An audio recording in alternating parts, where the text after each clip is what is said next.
Okay, audio video सब कुछ clear हो तो एक बार यहाँ टाइप करें सभी फ्रेंड्स।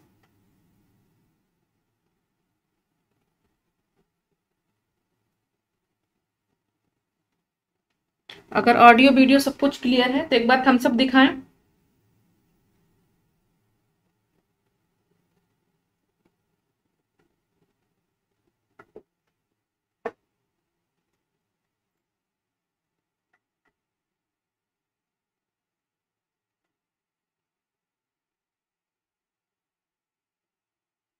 चलिए,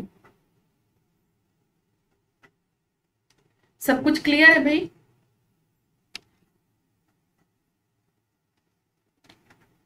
चलिए,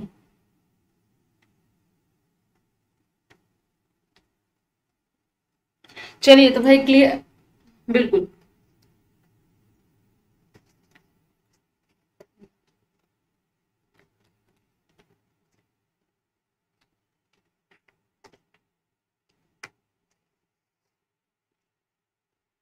चलिए, good morning all of you.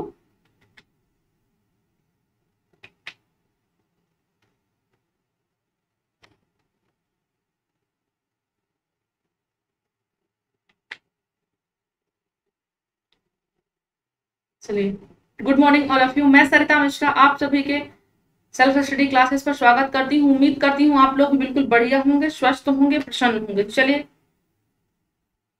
मुझे आप देख पा रहे हैं या नहीं देख पा रहे हैं?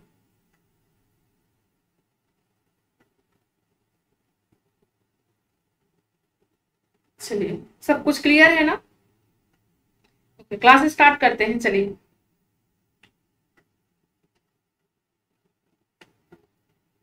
बिल्कुल। तो YouTube चैनल तो आप सभी ज्वाइन ही किया है आप सभी ने। बेशक आप जा करके ऐप भी इंस्टॉल कर सकते हैं। सेल्फ स्टडी क्लासेस नाम से ऐप भी है। ऐप में आपको सारी सुविधाएं मिलेंगी, जिसमें आपको हिंदी पूरा डिटेल से पढ़ाया जाएगा सर के द्वारा। इसमें बहुत सारा आपको बेनिफिशियल है। टाइम टेबल भी आपको बताया जाएगा यहाँ पर, मतलब क्या कैसे आप क्लास की टाइमिंग है, लाइव चैट, बहुत सारा इसमें ऑप्शन आपके लिए है। तो जिन्होंने ज्वाइन नहीं किया है चैनल पे, जो नए हैं, तो वो सारी जानकारी ले लेंगे। ठीक है, चलिए। चलिए, ऑलरेडी देर हो चुके हैं तो क्लास को स्टार्ट करते हैं और देखते हैं आज का अपना पहला क्वेश्चन। चलिए, हम रेड तो हटा लेते हैं भाई, सारे साथियों को कहना रहता है कि दिखाई नहीं देता। चलिए, तो बताइए, वृद्धि को प्रभावित करने वाला कारक कौन सा होता है? पर्यावरण होता है, स्वास्थ्य होता है, आहार होता है, या फिर ये सभी होता है? आंसर कीजिए भाई सभी फ्रेंड्स। ओके, चलिए, मुकेश, प्रियंका, हिमानी, सैमसंग, लवली, दीपक। चलिए, सैमसंग भाई आपका नाम क्या है? नाम तो नहीं जान पाई अभी तक, है ना? ये तो सैमसंग कंपनी का नाम होगा, क्या आपका नाम ही है या कंपनी के नाम से आप चल रहे हैं? चलिए, जो भी हो, खैर। देखिए, वृद्धि को प्रभावित जो करते हैं, है ना, जो आपकी ग्रोथ को, क्या कहते हैं इसको? ग्रोथ। तो जो ग्रोथ को प्रभावित करते हैं वो हमारी हेरिडिटी भी करती है। अब हेरिडिटी जो कि ग्रोथ की बात ही हो रही है, तो कहीं ना कहीं हमारे पूरी बॉडी लैंग्वेज की बात ही कर रही है, तो ये स्वास्थ्य बेशक होगा। अब चूंकि अगर हम आहार, हमारा पोषण तत्व तो सभी सब कुछ सही रहेगा, तभी तो हमारा सब कुछ क्लियर हो जाएगा। इसलिए हमारा यहाँ पर जो राइट ऑप्शन होगा वो कौन सा हो जाएगा? ऑप्शन नंबर, कौन सा ऑप्शन होगा? ऑप्शन नंबर डी होगा। क्लियर हुआ सभी को? हाँ, चलिए अगले क्वेश्चन की बात करते हैं और देखते हैं आज का हमारा अगला क्वेश्चन क्या कह रहा है। क्वेश्चन को आराम से पढ़िए। कंपनी का नाम मैम। चलिए, बिल्कुल। देखिए, तभी तो मैंने सोचा। चलिए, देखिए नेक्स्ट क्वेश्चन क्या कह रहा है कि निम्नलिखित में से कौन सा विकास का सिद्धांत नहीं है? कौन सा विकास का सिद्धांत नहीं है? पहला है, विकास लंबवत ना होकर के वर्तुलाकार होता है। क्या ऐसा होता है? विकास क्रमबद्ध होता है, विकास निरंतर होता है, विकास मशीनी प्रक्रिया है। देखिए, मशीनी नहीं है, ये आप सभी को मालूम है, इतना तो सभी जानते हैं। एक कंटिन्यूसी एक आपकी प्रोसेस है, क्रमबद्ध होती है। वर्तुलाकार का मतलब होता है जो आपके आकार होता है, ये आपका वर्तुलाकार। इसी को कभी कभी चक्राकार भी कह देते हैं, है ना? क्वेश्चन कभी कभी चक्राकार भी बोल शब्दों में डाल दिया जाता है। ठीक है भाई, क्लियर हुआ सभी को? हाँ, चलिए, कोई प्रॉब्लम नहीं किसी को। तो विकास जो है मशीनी प्रक्रिया है। हाँ, यहाँ पर क्वेश्चन कहा करता है सिद्धांत नहीं है, तो नहीं पर ज्यादा आप लोग ध्यान से देखा करिए। क्लास को शेयर कर दीजिए सभी फ्रेंड्स। चलिए, तो देखिए अपने अगले क्वेश्चन की ओर चलते हैं, देखते हैं कि आज का हमारा अगला क्वेश्चन क्या कह रहा है। इनमें से पियाजे के द्वारा दी गई अनुकूलन प्रक्रिया, कौन सी प्रक्रिया, एडॉप्टेशन प्रक्रिया से संबंध नहीं रखता है, संवेदना नहीं रखता है, व्यवस्थापन नहीं रखता, आत्मीकरण या फिर संतुलित स्थापित करना। बताइए संतुलन स्थापित करना क्या नहीं होगा, बताएं सभी फ्रेंड्स। इनमें से कौन सा पियाजे के द्वारा दी गई अनुकूलन जो प्रक्रिया है से उससे रिलेट नहीं रखता है।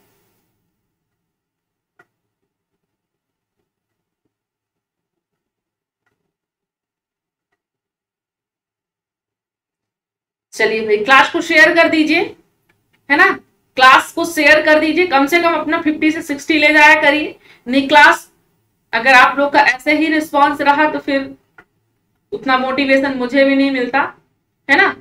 हाँ बिल्कुल, तो फिर आप आगे के प्रोसेस आप समझ सकते हैं क्या कहना चाहती हूँ, ठीक है, ज्यादा नहीं बोल रही हूँ। देखिए जो अनुकूलन है, एडॉप्टेशन है ना, वातावरण में एडजस्टमेंट है, कौन सा रिलेट नहीं करता है बताइए। तो देखिए संवेदनाएं अलग, संवेदनाएं तो आपका एक दुख है ना, एक आपकी भावनाएं हैं, जिनका आंसर भी क्या आ रहा है, 3 का डी आ रहा है, गलत है। व्यवस्थापन वही है, समायोजन एडजस्टमेंट है, तो ये तो आपके अनुकूलन के प्रकार में ही आता है, 2 आता है, एसिमिलेशन एंड एकोमोडेशन। आत्मीकरण भी यहाँ पर आता है, आत्मीकरण का मतलब है अपने आप में आत्मसात कर लेना, आत्मसात्वीकरण भी आपको कहीं किसी किसी किताबों में मिलेगा, है ना, आत्मसात्वीकरण, ठीक है। हाँ तो ये तो आपका बिल्कुल सही होगा। संतुलन स्थापित करना, ये कहने का मतलब है कि जो कहने का मतलब है कि जो आपका एडॉप्टेशन को सब कुछ क्लियर कर लेता है, बैलेंस बना लेता है, उसको हम क्या कहते हैं कि जो वो बैलेंस स्थापित कर लेता है। रविवार को मैराथन हुई थी क्या मैम? नहीं मैराथन नहीं हुई थी, मेरी तबीयत सही नहीं थी, ऑलरेडी अभी तबीयत खराब ही चल रही है, बट फिर भी हम क्लास कंटिन्यू कर रहे हैं। जिस दिन बहुत ज्यादा हो जाएगा उस दिन तो आप करना ही पड़ेगा, बट अभी कंटिन्यू चल रहे हैं, ज्यादा मतलब कुछ ठीक हूं पहले से, इसलिए क्लास आपकी चल रही है। संवेदनाएं नहीं होगा, ये आपकी ये एक इमोशन है, संवेदनाएं भावनाएं हैं एक, है ना। हाँ ऑप्शन नंबर ए होगा बिल्कुल। मैम कैसी है आपकी तबीयत? अब तो थोड़ा बेटर फील कर रही हूँ, इसलिए क्लास ले पा रही हूँ आप सभी की, है ना। चलिए बिल्कुल, आपको ये क्वेश्चन थोड़ा सा आपको क्या कहेगा, परेशान तो नहीं कहना चाहिए। तो बताइए इनमें से एक विकास का सिद्धांत कौन सा नहीं है? निरंतर प्रक्रिया, गतिशील प्रक्रिया, पूर्व कथनीय प्रक्रिया या फिर प्रतिबलय प्रक्रिया, कौन सा ऑप्शन होगा?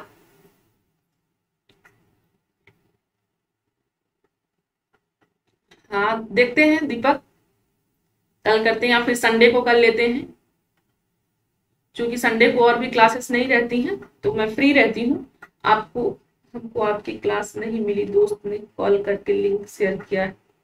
ओके ममता, चलिए भाई, कम से कम मैं बिल्कुल खुश नहीं हूं आप सभी से, 30+ आप सभी हैं, आपको कम से कम आज 80 जाना होगा, तब तो आपको क्लास कंटिन्यू रखेगी, है ना। ये मेरे ऊपर डिपेंड है कि क्लास देनी या नहीं देनी है। अगर मुझे उत्तर रिस्पॉन्स क्लास से नहीं मिल रहा है तो इसका मतलब आप लोग को क्लास पसंद नहीं आती। अब जब क्लास पसंद नहीं आती तो मेरे मेहनत करने से कोई मतलब है क्या? फिर तो हम हिंदी बस की क्लास देंगे, ठीक है। तो अगर आपको क्लास चाहिए डेली तो आपको क्लास को शेयर भी करना होगा, ठीक है। चलिए क्या होगा हमारा राइट ऑप्शन, यहाँ पर ऑप्शन नंबर डी हो जाएगा। बाकी पूर्व भी होता है, गतिशील भी होता है, निरंतर भी होता है, डी ऑप्शन होगा। हाँ चौथे का विकास एक सिद्धांत नहीं, प्रतिबलय, यहाँ पर वैसे ऑप्शन भी मुझे कुछ सही लग नहीं रहा है।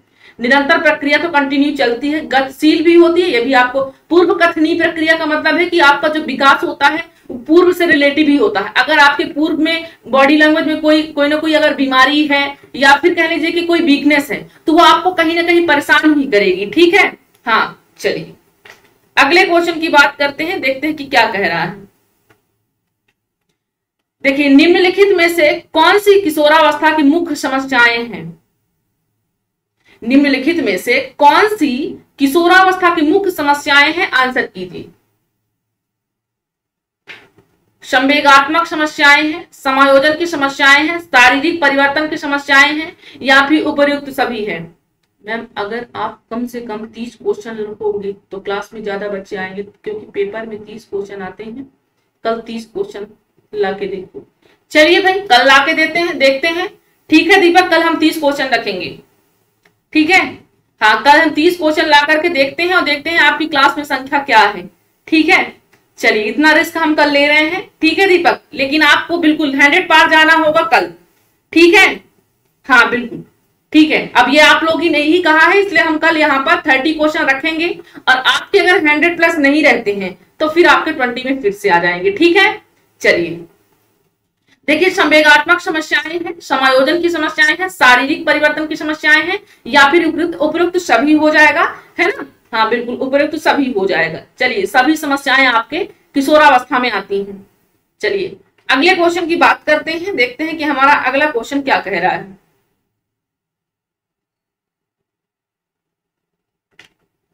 निम्नलिखित में से जन्मजात अभिप्रेरक नहीं है।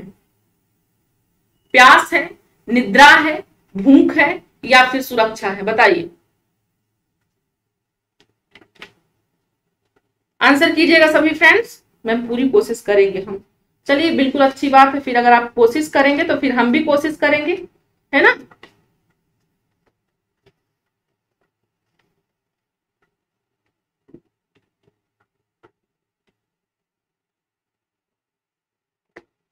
चलिए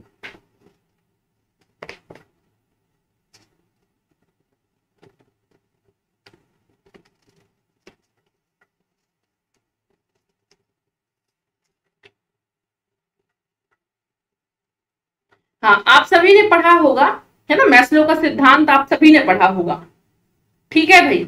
हाँ बिल्कुल, इन्होंने 5 स्टेप बताई है, 5 स्टेप बताई है। कौन कौन सी बताई है? पहला तो शारीरिक, ऊपर से ले लीजिए या नीचे से किसी से, शारीरिक आवश्यकताएं पहले बताई हैं।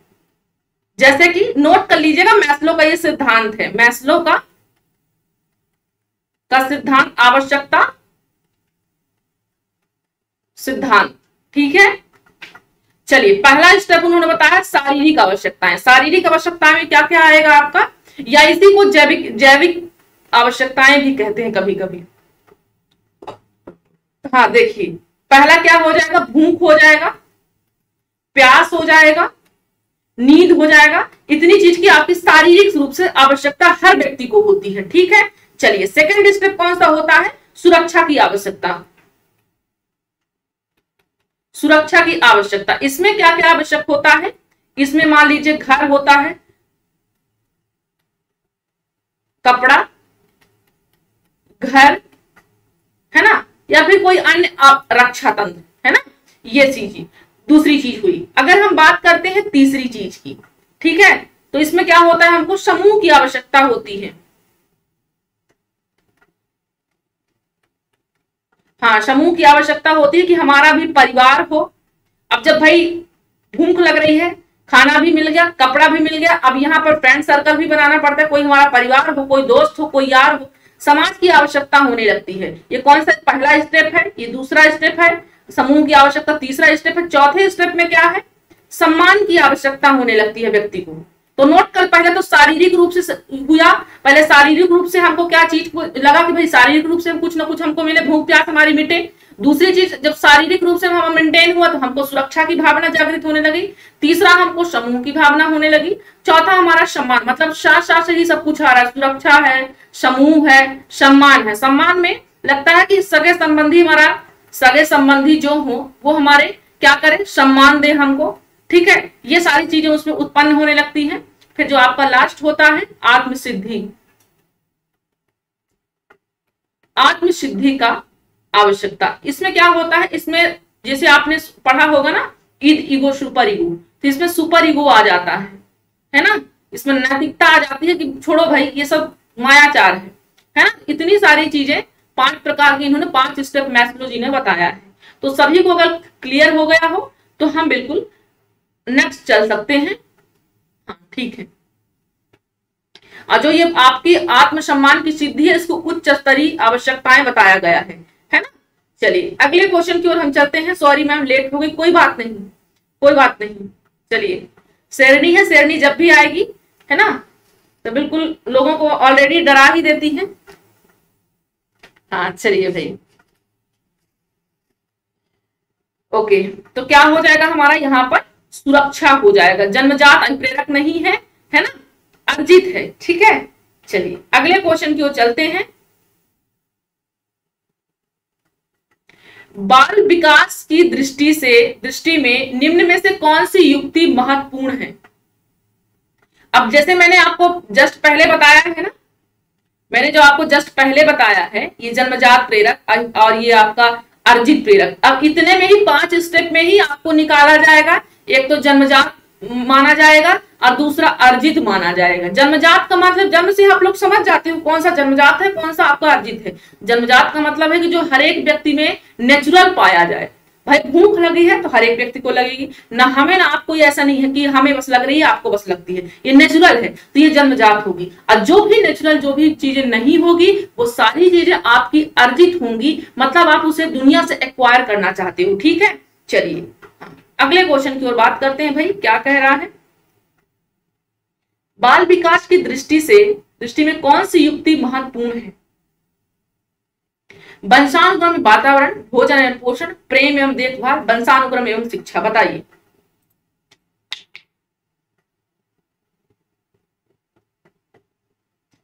क्वेश्चन लेंदी रहते हैं तो कैमरे को मैं ऑन नहीं कर पाती हूं। चलिए आंसर कीजिए, क्या होगा? बाल विकास की दृष्टि में कौन सी युक्ति सबसे महत्वपूर्ण होगी?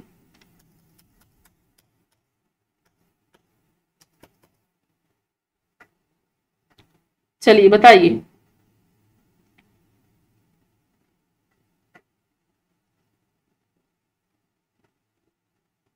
बिल्कुल, कौन सी हो जाएगी आपकी यहां पर? वंशानुक्रम एवं वातावरण हो जाएगी। ठीक है, ऑप्शन नंबर ए। चलिए अगले क्वेश्चन की बात करते हैं, देखते हैं कि क्या कह रहा है हमारा अगला क्वेश्चन। निम्न वंशानुक्रम में नियमों में एक नियम बेमेल है।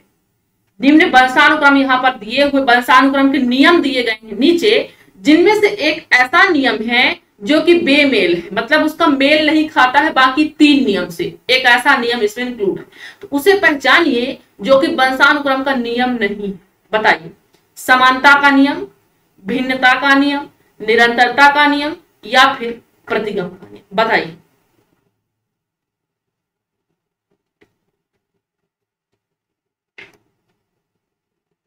आंसर कीजिए भाई, क्या होगा?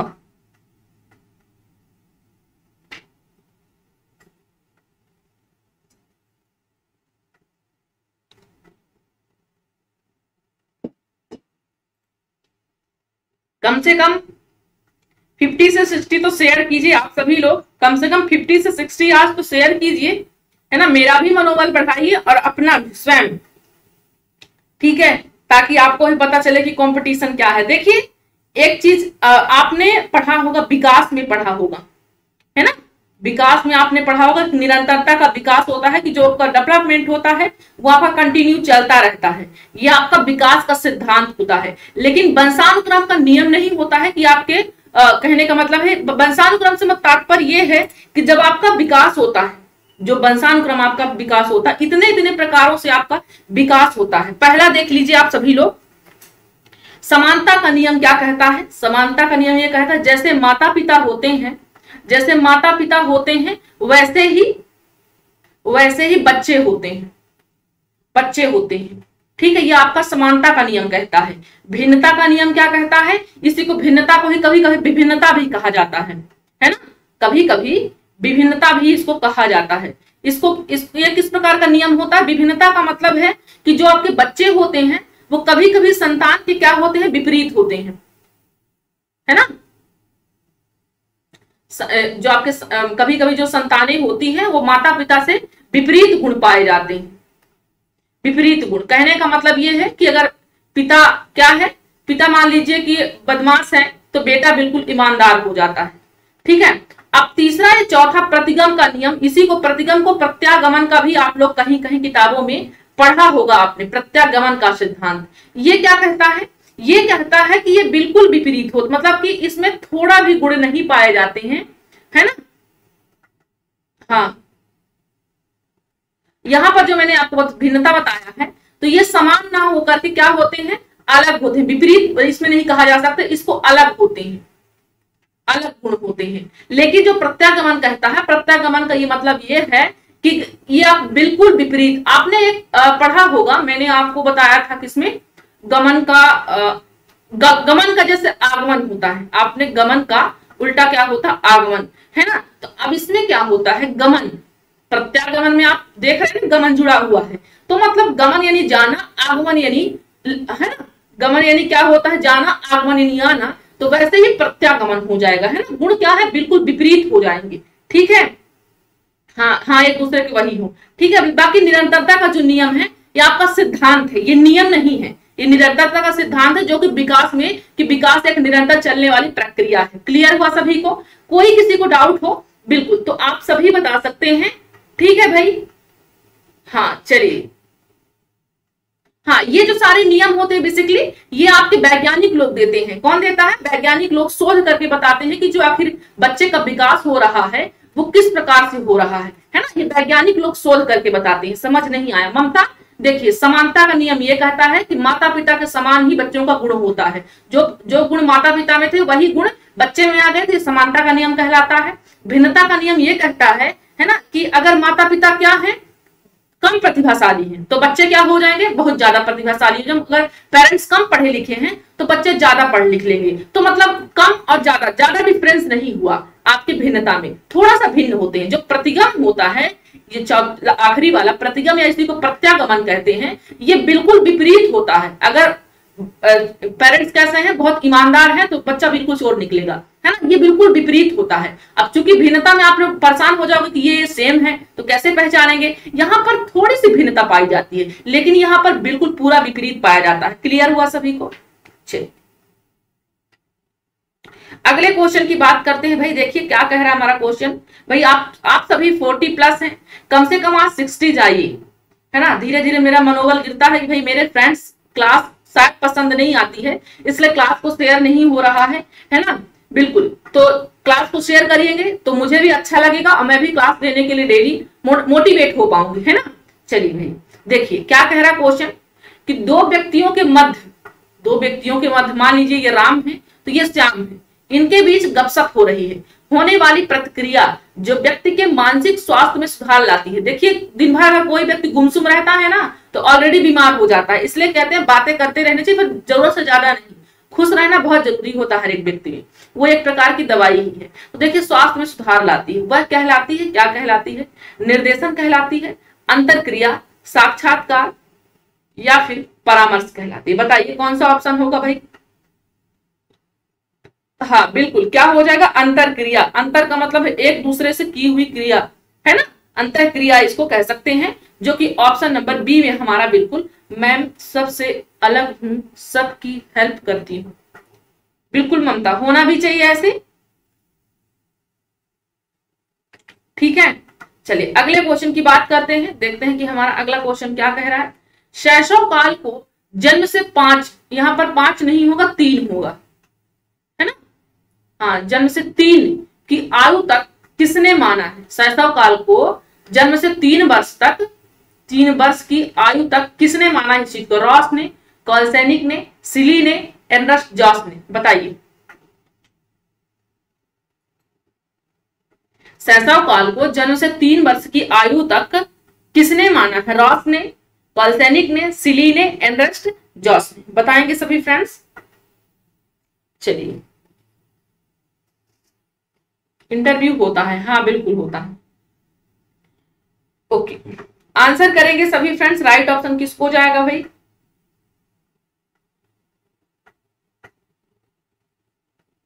देखिए सबसे पहले जान लीजिए रॉस ने कितने प्रकार की अवस्थाओं का वर्गीकरण किया है।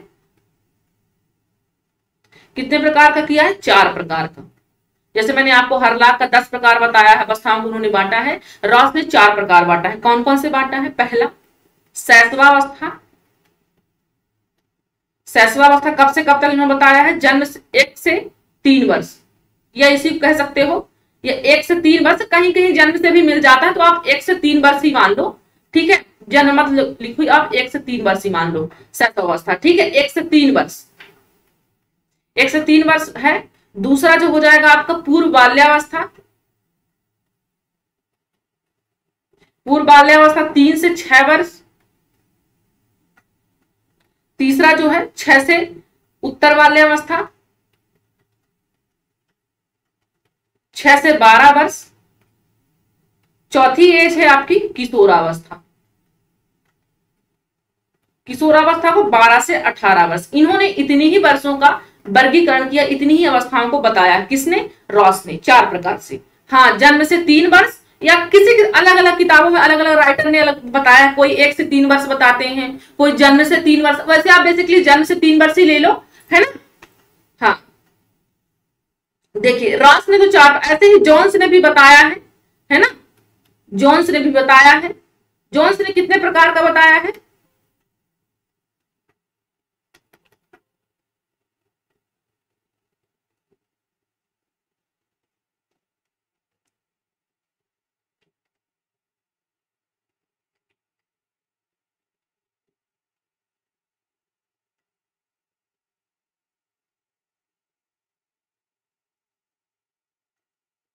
चलिए, हाँ बिल्कुल, जोन्स ने कितने प्रकार का बताया है?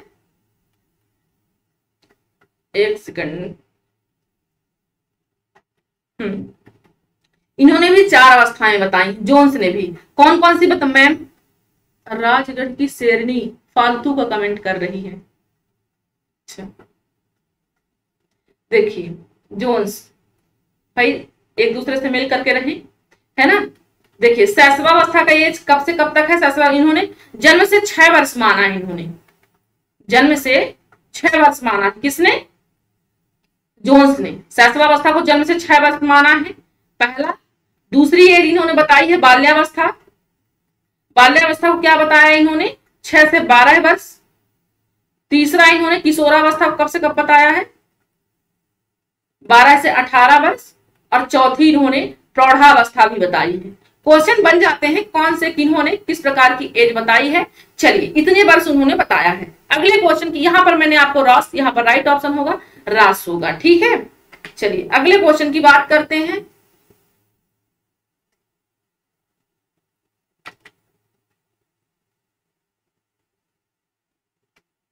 कोई बात नहीं, कोई बात नहीं है, आप सभी मित्र हैं, मित्रता इतनी चलती रहती है। देखिए ब्रूनर ने बौद्धिक विकास की निम्न अवस्था बताई है। ब्रूनर ने बौद्धिक विकास की कौन सी अवस्थाएं बताई है? गामक अवस्था, प्रतिमापरक अवस्था, प्रतीकात्मक अवस्था, ये सभी। कौन सा ऑप्शन होगा बताइए? नहीं नहीं भाई, ज्यादा नहीं है। सभी फ्रेंड्स मिलजुल करके क्लास में पढ़िए, और किसी के कारण कोई क्लास को मिस मत करो। ये आपका भविष्य है। आपको जीवन में बहुत सारे लोग मिलेंगे, कई प्रकार के मिलेंगे। एक शिक्षक होने के नाते आपको सभी प्रकार के लोगों को लेकर के चलना पड़ेगा, है ना। इतने में हताश नहीं होते हैं बेटा, दुनिया बहुत बड़ी है। आपको पता नहीं अभी किस किस प्रकार के लोग मिलेंगे जीवन में, तो आप उनसे ये सोचो किस इस प्रकार से सामंजस्य बनाए हम, है ना। भागना थोड़ी है जीवन में। जिस चीज से आप भागते हो ना, हमेशा जीवन में वही चीज ज्यादा पीछा करती है। ये चीज नोट कर लेना आप सभी लोग, ठीक है। हाँ, भागो मत, एक दूसरे से मिल करके पढ़ो। पढ़ने आप भी आए हो, पढ़ने बाकी फ्रेंड्स भी आए हैं, ठीक है। चलिए देखिए, मैं आपको ब्रूनर के बारे में बता देती हूँ, ठीक है भाई। हाँ चलिए, बिल्कुल पेशेंस बनाए रखिएगा सभी फ्रेंड, सारी चीजें क्लियर होंगी एक एक करके, ठीक है। हाँ, ब्रूनर कहाँ के हैं? सबसे पहले आप सभी बताइए, ब्रूनर कहाँ के हैं? अमेरिकी मनोवैज्ञानिक है, मनोवैज्ञानिक है, ठीक है। 3 प्रकार की इन्होंने अवस्थाएं बताई। पहली कौन सी है? गामक है। इसी किसी किसी किताबों में आपको क्रियात्मक मिल जाएगा, है ना। हाँ, क्रैइक भी इसको कहीं कहीं कहते हैं, है ना। हाँ चलिए, कब से कब तक की ये अवस्थाएं होती हैं? तो ये जन्म से 18 वर्ष, सॉरी 18 वर्ष नहीं भाई, 18 माह तक, यानी जन्म से 1.5 साल तक, ठीक है।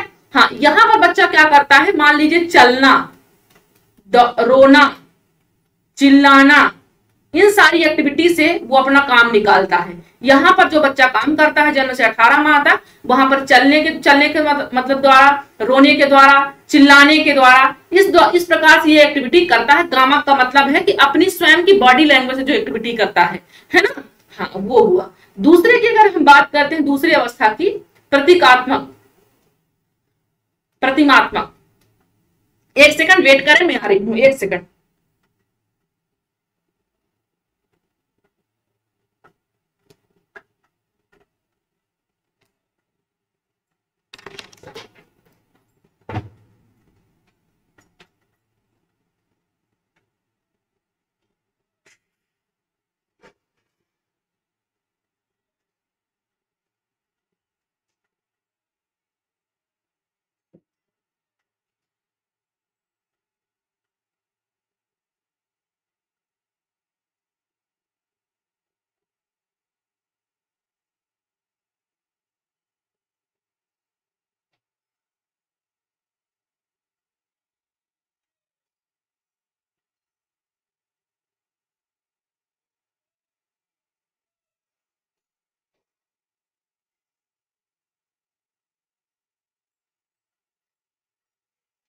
तो सॉरी, थोड़ा सा सब्जी वाले भैया आ गए थे हमारे, है ना, तो कोविड में चूंकि जाते नहीं लेने आने, तो खुद ही पहुंचा जाते हैं।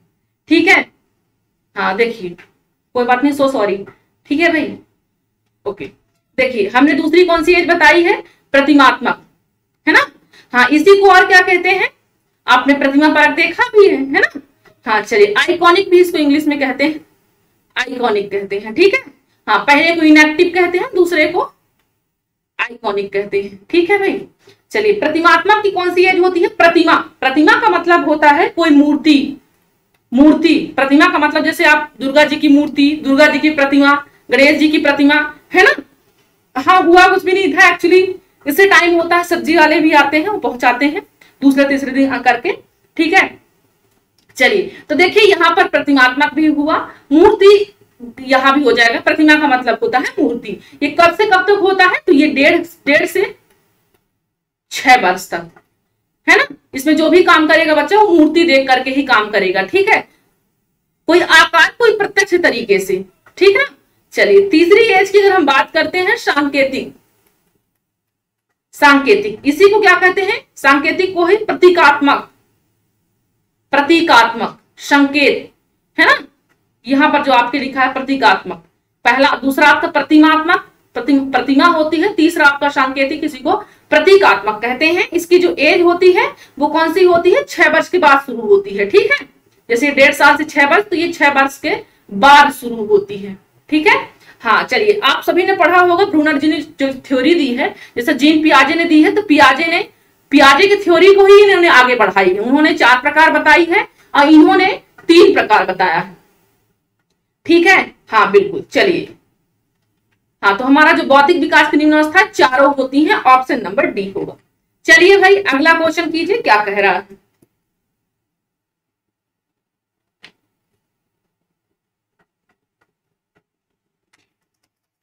आंसर कीजिए, क्या होगा राइट ऑप्शन।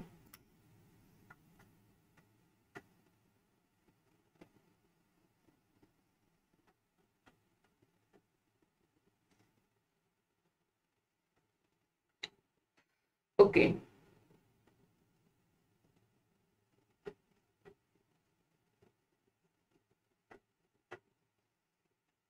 चलिए भी,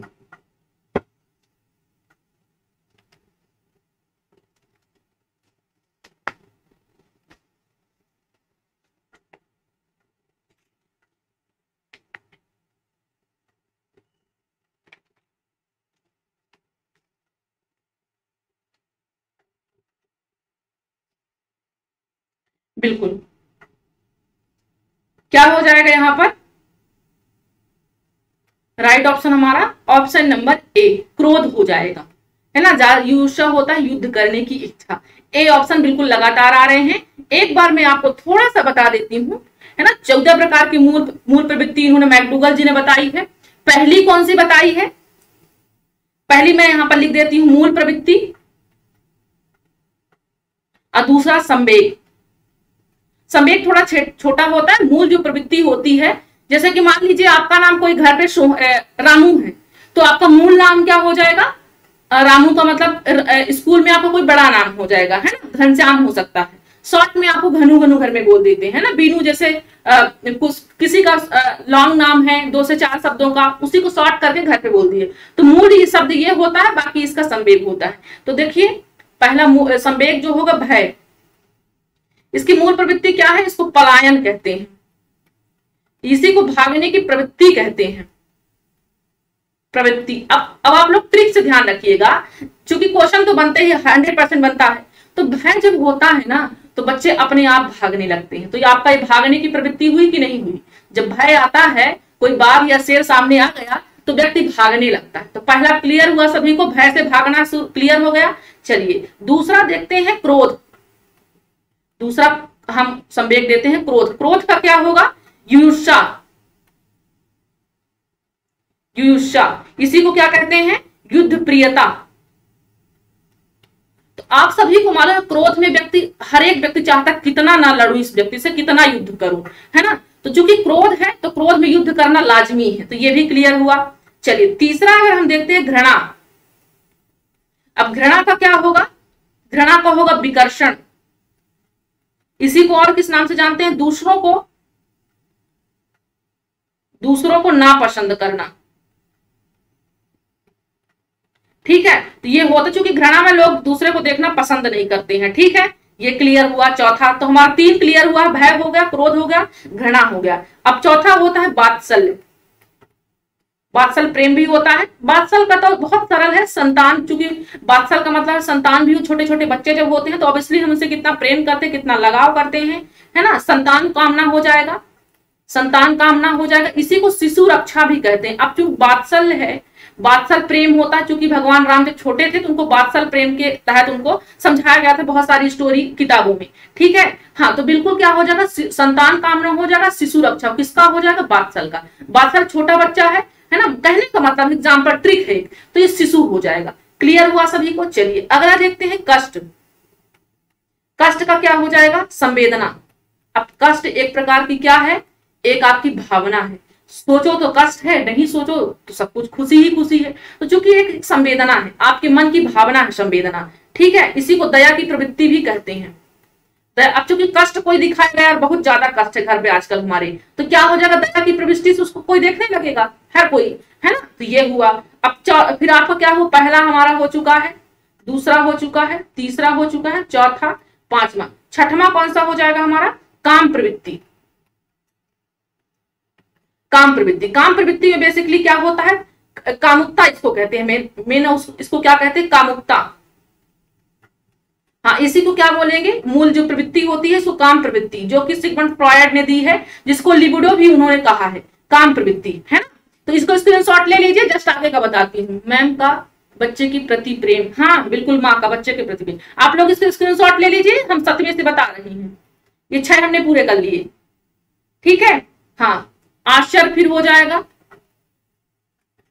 आश्चर्य का क्या हो जाएगा? जिज्ञासा।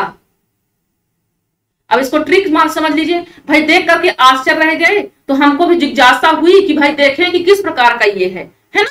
तो जब हमने देखा तो देखते ही देखते आश्चर्य रह गए। अब जब आश्चर्य हुए तो हमें भी और भी देखने की जिज्ञासा बढ़ गई, तो ये हमारा हो गया। फिर नेक्स्ट हो जाएगा आत्महीनता। स्क्रीनशॉट ले लीजिएगा तो यस टाइप कर दीजिएगा, मैं आगे तो बताऊंगी। मूल प्रवृत्ति क्या होगी इसकी? आत्महीनता की, स्वयं को नापसंद करने। अब आत्म का मतलब होता है स्वयं होता है, हीनता का मतलब है गिर गया व्यक्ति। अब जब स्वयं व्यक्ति गिर गया तो स्वयं को हम क्या करेंगे? नापसंद करेंगे, है ना। स्वयं को क्या करेंगे? नापसंद। घृणा में दूसरों को पसंद नापसंद करते हैं और आत्महीनता को स्वयं में नापसंद करते हैं। ठीक है, जैसे कभी कभी आदमी ऐसा काम कर जाता है कि लगता है यार अपना खुद का शक्ल ना देखें, है ना, हो जाता है ना।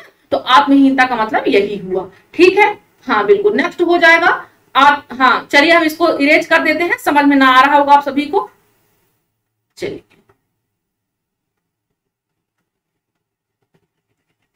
एक सेकंड, कोई बोर तो नहीं हो रहा भाई क्लास में? कोई भी बोर बच्चा हो रहा होगा तो हम क्लास को भाई आगे बढ़ा देंगे। हमें बिल्कुल ऐसा नहीं है कि अगर आप लोग नहीं पढ़ना चाहते हैं तो हम जबरदस्ती आपको पढ़ाएं, क्योंकि क्लास कैसी होनी चाहिए? बच्चे के अकॉर्डिंग होनी चाहिए, स्वयं के अकॉर्डिंग नहीं। ठीक है भाई, और हमारा हर एक बच्चा काम के प्रति ईमानदार हो, वो भी शेयर करे, है ना, मन लगा करके। हम जबरदस्ती उसमें भी नहीं करवाना चाहते। ठीक है, देखिए फिर क्या हो जाएगा? आत्मा, हाँ आत्माभिमान हो जाएगा, इसी को स्वाभिमान भी कहते हैं, आत्माभिमान। इसको क्या हो जाएगी? इसकी मूल प्रवृत्ति क्या हो जाएगी? गौरव, हाँ आत्म प्रदर्शन। अब आप सभी जानते हैं कि जब आत्म अभिमान मतलब स्वयं का जब व्यक्ति को अभिमान आ जाता है तो ये क्या होता है? गौरव हो जाता है, प्रतिष्ठित, अपने आप को स्वयं लगने लगता है नहीं भाई हमारा भी कहीं ना कहीं आत्मसम्मान है। आत्म प्रदर्शन, वो व्यक्ति क्या करने लगता है? स्वयं का प्रदर्शन करने लगता है, लोगों से बातचीत करेगा तो भाई देखा नहीं आपने, हमने इतना अच्छा नंबर लेके आया है, तो स्वयं का प्रदर्शन करने लगता है जब स्वयं में अभिमान आ जाता है। तो क्लियर है? चलिए फिर नेक्स्ट कौन सा होता है? एकाकीपन। एकाकीपन, एकाकीपन भाई कब जीवन में आता है? जब हमको क्या होता है? सामूहिकता का भाव होता है। जब हमको लगता है यार 4 आदमी हमारे पास, विकास हमारा भी कोई फ्रेंड होता, हमारी भी कोई फैमिली होती, तब व्यक्ति को क्या आता है? एकाकीपन। अब एकाकीपन हमारा क्या है? संवेग है। एकाकीपन हमारा संवेग है, लेकिन इसकी जो मूल प्रवृत्ति होती है, इसकी उत्पत्ति कहां से होती है? कि जब हमको सामूहिकता का भाव होता है कि भाई हमारे पास भी लोग हों, तो यहाँ पर एकाकीपन व्यक्ति में आने लगता है। ठीक है, चलिए नेक्स्ट कौन सा होगा? भूख होगा। भूख में क्या होगा, भूख का तो बेशक भोजन से ही रिलेटिव है, इसको आप भोजन से ही, भूख को भोजन से ही जोड़ दीजिए, ठीक है। हाँ चलिए, फिर कौन सा हो जाएगा, अधिकार, अधिकार भावना या इसी को स्वामित्व भी कहीं कहीं आपको पढ़ने को मिलेगा। यहां पर संग्रहण करने की खूब सारा हमारा अधिकार है, ये हमारी जमीन है, ये हमारा जायदाद है, अधिकार करने की प्रवृत्ति होती है यहाँ पर, ठीक है। हाँ चलिए, फिर नेक्स्ट कौन सा हो जाएगा हमारा, रचनाभूत। रचनाभूत को हम क्या कहेंगे, रचनात्मकता, क्रिएटिविटी कहेंगे, रचनात्मकता इसको कहेंगे। मतलब रचनाभूति का रचना से ही संबंधित होगा, तो जब रचना आएगा तो रचना ही टिक कर देना आप सभी लोग, ठीक है। चलिए नेक्स्ट लास्ट हो जाएगा आपका आमोद। आमोद संवेग है, इसकी जो मूल प्रवृत्ति है आमोद की, वो क्या हो जाएगी, हास्य की प्रवृत्ति, आमोद प्रमोद, है ना, आपने वर्ड सुना होगा। चलिए तो भाई क्लियर हुआ, इतना ही था, 14 ही मूल प्रवृत्ति थी, शायद मैंने बहुत ज्यादा कर दिए हैं, ठीक है। चलिए बिल्कुल, हमारा यहाँ पर क्रोध ऑप्शन हो जाएगा, ठीक है, ईर्ष्या का, बिल्कुल। 38 बच्चे देख रहे हैं, लाइक केवल 28, ऐसा क्यों, प्लीज लाइक करें, थैंक यू सैमसंग। चलिए भाई, हमको एक कॉल आ गया था, उसी के साथ मेरा स्टडी टाइम खराब हुआ। क्या हुआ भाई ममता, आपको क्लास अच्छी नहीं लग रही है?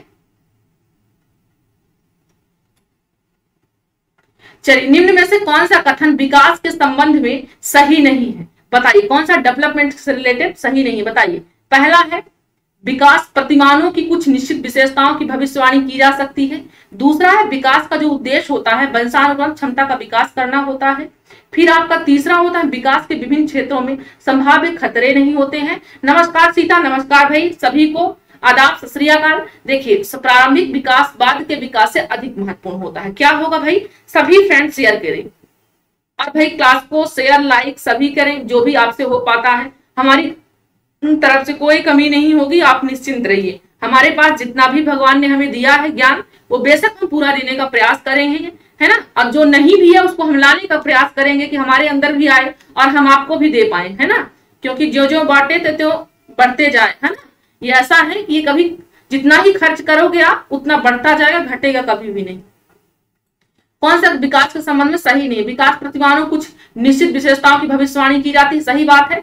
आपको अगर ब्लैक बोर्ड पर टीचर पढ़ाते हुए कभी देखे होंगे तो बोलेंगे बेशक यार तुम अच्छे टीचर बन सकते हो, तो ये भी सही बात है। विकास का जो उद्देश्य होता है वंशानुक्रम क्षमता विकास करना भी होता है।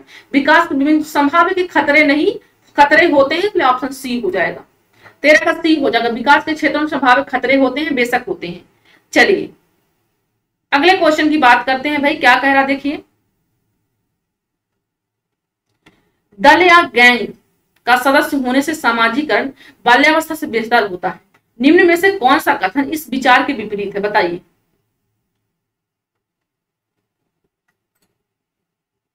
आप सभी लोग 50 भी नहीं हुए हैं, क्लास में 50+ भी नहीं हुए हैं, है ना। चलिए, मैं तो सिर्फ अपने रिस्क से क्लास ले रही हूं भाई, ठीक है।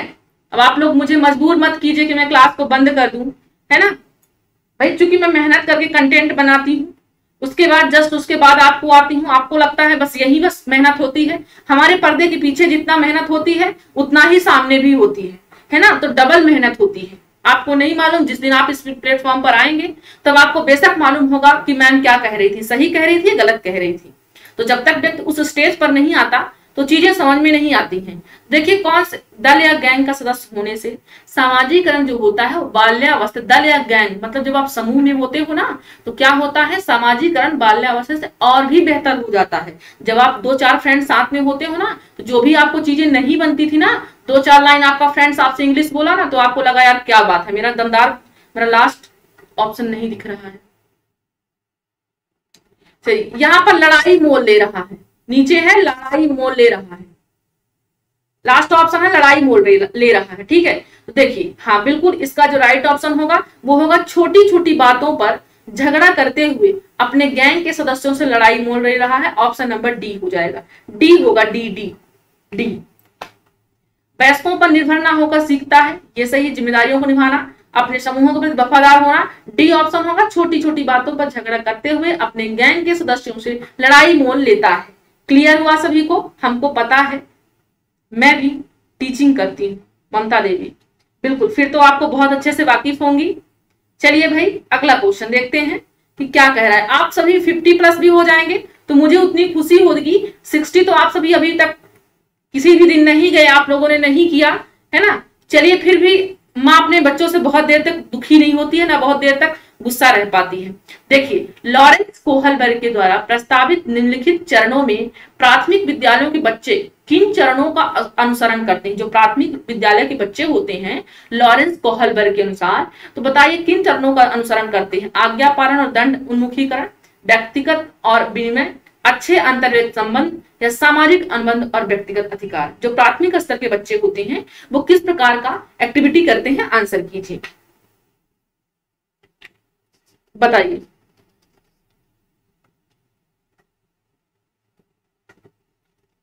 चलिए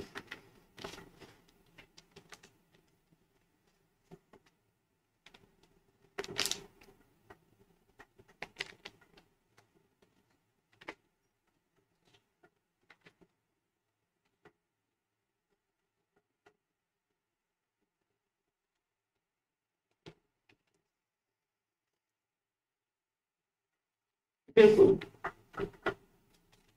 चलिए बिल्कुल राइट ऑप्शन क्या होगा भाई हमारा, सभी फ्रेंड्स बताएं। एक सेकंड इसको इरेज कर देती हूँ, थोड़ा सा मैं बहुत ज्यादा गोदागादी हो जाता है मुझसे, तो हो ही जाता है भाई बच्चों की तरह, छोटे बच्चों की तरह। चलिए बिल्कुल हमारा राइट ऑप्शन क्या हो जाएगा, ऑप्शन नंबर ए, आज्ञा पालन और दंड उन्मुखीकरण। हाँ मैम, संप्रेषण और अभिकथन का अर्थ बता दीजिए। संप्रेषण, संप्रेषण का मतलब होता है बातचीत करना। संप्रेषण का मतलब होता है प्रेषण, आदान प्रदान करना चीजों को, बातों को, ठीक है। और अभिकथन, कथन का मतलब यही है बातचीत है ना, बिल्कुल। हाँ ठीक है, देखिए 4 प्रकार के इन्होंने नैतिकता के स्तर बताए हैं, 4 नहीं बताए, 3 प्रकार के बताए, 3 प्रकार के, ठीक है। सभी के हर एक के 2-2 बताए हैं। पहला बताया इन्होंने पूर्व परंपरागत, जिसमें पहला होता है यही जो आपका दिया हुआ है आज्ञा पालन, है ना। और दूसरा होता है साधनात्मक इंस्ट्रूमेंटल। आप थोड़ा कीवर्ड पकड़िए, ज्यादा रटने की जरूरत नहीं है। पहले में तो आप ध्यान रखिए पनिशमेंट से बच्चा डरता है, पनिशमेंट कहीं भी वर्ड मिलेगा टिक कर देना है। दूसरा क्या होता है इंस्ट्रूमेंटल, इंग्लिश वर्ड याद कीजिए। साइकोलॉजी में इंग्लिश वर्ड आप जितना याद करोगे ना तो कभी भी आपका भूलेगा नहीं, एक चीज नोट कर लेना। पहला पनिशमेंट, दूसरा इंस्ट्रूमेंटल। इंस्ट्रूमेंटल का मतलब होता है सामान का आदान प्रदान करना, है ना। चलिए बिल्कुल, दूसरा क्या हो जाएगा हमारा, दूसरा क्या हो जाएगा, एक सेकंड ये दूसरा क्या हो जाएगा, चलिए हाँ बिल्कुल दूसरा जब हम बात करते हैं अपने, पहला तो पूर्व था, दूसरा हमारा हो जाएगा परंपरागत। पहला प्री कन्वेंशियल इसको कहते हैं, प्री कन्वेंशियल। अब बीच वाला कन्वेंशियल होगा। इंग्लिश वर्ड पकड़िए, आप लोग भूलेंगे नहीं, इतना यकीन कीजिए, कन्वेंशियल होगा बीच वाला। अब कन्वेंशियल में क्या क्या होता है, good boy, good boy, good girl. फिर क्या होता है दूसरे में, दूसरे में होते हैं यहाँ पर सामाजिक आज्ञा पालन, मतलब सोशल, सोशल ओरिएंटेड कह सकते हो इसको, ओरिएंटेड, है ना। हाँ तो ये पहला हो गया, पनिशमेंट के लिए बच्चा डरता है तब कोई काम करता है। दूसरा इंस्ट्रूमेंटल, साधनों का, सामानों का आदान प्रदान के लिए। फिर दूसरी एज में गुड बॉय, गुड बॉय के लिए, सोशल कॉन्टेक्ट में सामाजिक व्यवस्था को बनाए रखने के लिए। चौथे और लास्ट में होता है सोशल, समाज में सोशल कॉन्ट्रैक्ट में आ जाता है बच्चा, है ना। हाँ कॉन्ट्रैक्ट में आता है। फिर आपका छठा हो जाएगा आपका यूनिवर्सल, है ना, जो भी काम करता है सत्य करता है, फैक्ट करता है, नहीं तो नहीं करता है, ठीक है। जो समाज के लिए, मैं कहने का मतलब जो सही है ना, जो सही है वही काम करेगा, और चाहे उसके लिए उसको सर ही कटाना क्यों ना पड़ जाए, ठीक है। अच्छा लड़का अच्छी लड़की दूसरों में। चलिए भाई अगला क्वेश्चन देखते हैं क्या कह रहा है। मूल प्रवृत्ति का सिद्धांत देने वाले मैकडूगल है, किलपैट्रिक है, थर्स्टन है, थॉमसन है। तो बिल्कुल मैकडूगल है, अभी हमने पहले बात की है, ठीक है भाई। चलिए अगला क्वेश्चन देखते हैं क्या कह रहा है। आज बच्चे साथ साथ जो कर सकते हैं वो कल अकेले कर सकते हैं। जो बच्चे आज क्या कर रहे हैं, साथ साथ जो कर सकते हैं वो कल अकेले ही कर सकते हैं। ये बात किसने कही है, पियाजे ने, हॉर्नेक्स ने, बाइकोर्सी ने, ब्रूनर ने। बताइए 3 में सही गलत निर्णय लेना।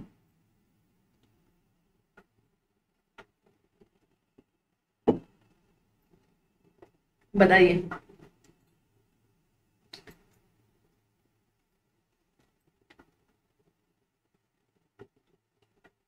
चलिए, कौन हो जाएंगे? आज बच्चे साथ साथ जो कर सकते हैं वो कल अकेले करेंगे, ये बात बायगोस्की ने कही। डेफिनेशन है उतनी बच्चों को याद नहीं रहती है, आपका बायगोस्की होगा। चलिए अगले क्वेश्चन की बात करते हैं। डेफिनेशन उतने आसानी से याद नहीं होती है। मैं किसी दिन बुद्धि की परिभाषा, बहुत क्वेश्चन पूछी जाती, बुद्धि की परिभाषा पूछी जाती, अधिगम की परिभाषा पूछी जाती। मैं किसी दिन आपको लिखा दूंगी, यहां पर ट्रिक से बता दूंगी, तो आप लोग उसको याद कर लेना पूरी तरीके से, भूलेगा ही नहीं, ठीक है? ऐसी ट्रिक आपको बता दूंगी, ठीक है? चलिए देखिए, शिक्षण अधिगम की सूचना प्रक्रिया जो सीखने के सिद्धांत के लिए सैद्धांतिक रूप से संबंधित है। पहला है संज्ञानवाद, संज्ञानात्मक, व्यवहारवाद, क्षेत्रवाद, गेस्टाल्टवाद। बताइए, आपने कुर्ट लेविन की थ्योरी पढ़ी होगी, क्षेत्रवाद, है ना? व्यवहारवाद तो है ही है, थॉर्नडाइक है, स्किनर है ना? व्यवहार की बात करते हैं। गेस्टाल्टवाद कोहलर और कोफ्फा है। संज्ञानवाद जीन पियाजे हैं, है ना? जीन पियाजे हैं। ब्रुनर भी आपके संज्ञानवादी ही हैं, ठीक है? चलिए बताइए आंसर क्या होगा? हाँ, तो शिक्षण अधिगम की सूचना प्रक्रिया जो सीखने के सिद्धांत के लिए सैद्धांतिक रूप से संबंधित है, तो ये आपका संज्ञानात्मक ए ऑप्शन हो जाएगा, ए ऑप्शन होगा, ठीक है? चलिए अगला क्वेश्चन देखते हैं भाई। किशोरावस्था शैशवावस्था की पुनरावृत्ति है। जो किशोरावस्था होती है वो शैशवावस्था की पुनरावृत्ति है, ये किसने कहा है? एच.ई. जोन्स ने, विलियम जेम्स ने, गिलफोर्ड ने, एरिक्सन ने। बताइए क्या ऑप्शन होगा?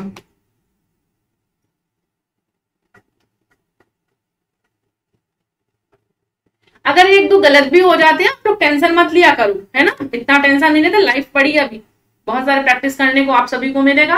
आप तो बस क्लास में जुड़ो और इसके बाद पढ़ाई करो, ठीक है? चलिए ये आपका क्या हो जाएगा? एरिक्सन हो जाएगा। ऑप्शन नंबर डी होगा, एरिक्सन होगा।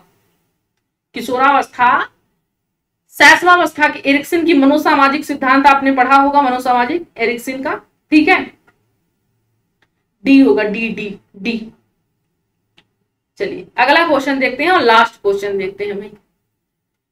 बहुत प्यास लगी मुझे तेज से। देखिए, कौन सी अवस्था में भावनात्मक अस्थिरता और भावावेश अपेक्षाकृत अधिक देखा जाता है? आंसर कीजिए, तब तक मैं पानी पी लेती हूँ भाई, प्यास बहुत लगी है।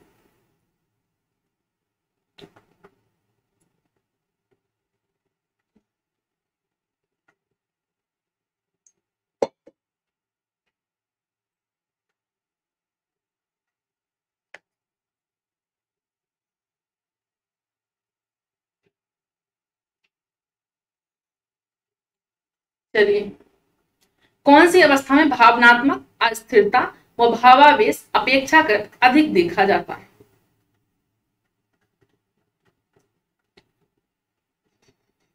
किसमें देखा जाता है? पूर्व किशोरावस्था में देखा जाता है। पूर्व किशोर नहीं मैम, जोन्स और रॉस कथन है, प्लीज चेक करना मैम।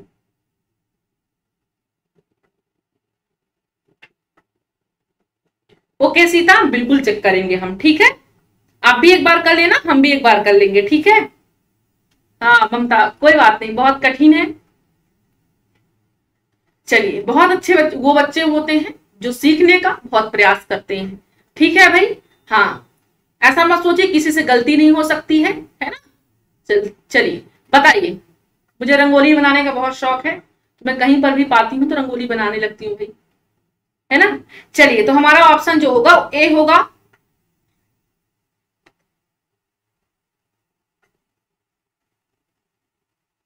चलिए भाई, तो आज के तो क्वेश्चन हमारे इतने ही थे। क्लास कैसी लगी? सभी फ्रेंड, जितने फ्रेंड्स हमारे जुड़े हुए हैं सभी लाइक करके जाएंगे। और दूसरी चीज, हिंदी व्याकरण की क्लास में रात्रि को 8 बजे समय से सभी को आ जाना है, सभी फ्रेंड्स ग्रुप को लेकर के हिंदी व्याकरण की क्लास में, ठीक है? हाँ, रात्रि को 8 बजे। डेली टाइम टेबल लिख लीजिए।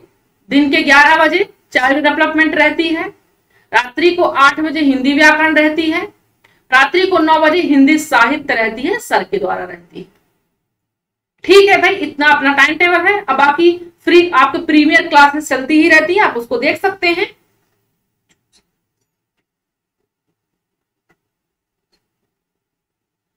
चलिए भाई, क्वेश्चन को बढ़ाया जाएगा, ठीक है, अपने मैनेजमेंट टीम से हम बात करेंगे, आप सभी की बिल्कुल बात रखी जाएगी।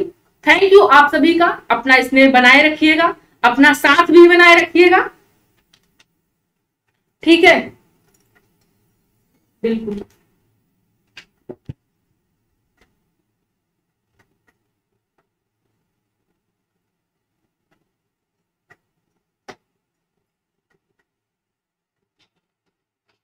ओके, चलिए, थैंक यू सो मच। जय हिंद, जय भारत सभी को।